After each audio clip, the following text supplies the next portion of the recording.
भारी हिंसा के बाद नेपाल की जनता ने मनचाहा पा लिया। जी हां दोस्तों, केपी शर्मा की सरकार गिर चुकी है। नया प्रधानमंत्री चुनने की तैयारी चल रही है, लेकिन इस बीच नेपाल के बेहद अहम सरकारी इमारतें तबाह हो चुकी है। संसद भवन, पीएमओ से लेकर सुप्रीम कोर्ट तक में आग लगा दी गई है। अदालत के कई विभागों में रखे केस डॉक्यूमेंट राख हो गए हैं। नेपाल में तो विद्रोहियों ने ऐसा किया, लेकिन कई बार शॉर्ट सर्किट से दुर्घटना में दस्तावेज जल जाते हैं। 9 सितंबर को हुई आगजनी में अदालत में रखी लगभग 60,000 केस फाइलें जलकर नष्ट हो गई है।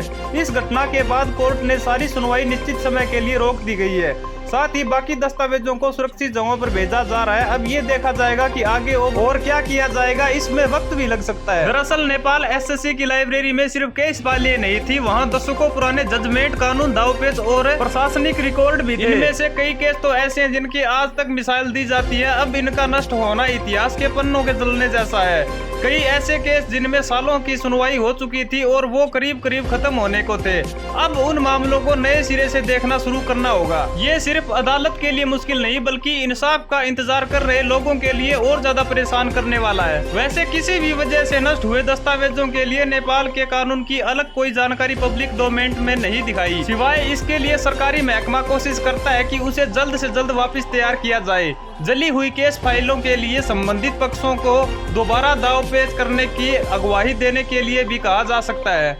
यह नियम नेपाल ही नहीं पूरी दुनिया में है। अगर किसी दुर्घटना या साजिश में डॉक्यूमेंट नष्ट हो जाए या चोरी हो जाए तो उसे दोबारा तैयार किया जाता है। इस दौरान वो सारी प्रोसेस की जाती है जिससे पुराने शेप में केस को वापस लाया जा सके। तो आइए अब ये जान लेते हैं कि नेपाल के नए प्रधानमंत्री कौन बनने वाले हैं। नेपाल में केपी शर्मा ओली के प्रधानमंत्री पद से इस्तीफे को 48 घंटे हो गए हैं, लेकिन अभी तक कोई भी प्रधानमंत्री तय नहीं हो रहा है। इस बीच बातचीत आज सुबह 9 बजे से फिर शुरू हो गई है। कल दिन भर चली चर्चा किसी नतीजे पर नहीं पहुंच सकी। मीडिया रिपोर्टरों के मुताबिक सुशीला कार्की को अंतरिम पीएम बनने पर लगभग सहमति दी गई है, लेकिन मौजूदा संसद को भंग करने या न करने पर अभी तक चर्चा रुकी हुई है। बातचीत में भाग लेने वाले एक अधिकारी के मुताबिक राष्ट्रपति पटेल संसद भंग करने की तैयारी नहीं है। हालांकि कार्की ने तर्क दिया है कि पहले संसद को भंग किया जाना चाहिए, क्योंकि संविधान के अनुसार संसद कायम रहते हुए किसी गैर संसद जो संसद का सदस्य न हो उसको प्रधानमंत्री नहीं बनाया जा सकता। उसी दौरान सुशीला कार्की के नाम पर आंदोलनकारी जैन जेड युवा कल आपस में भिड़ गए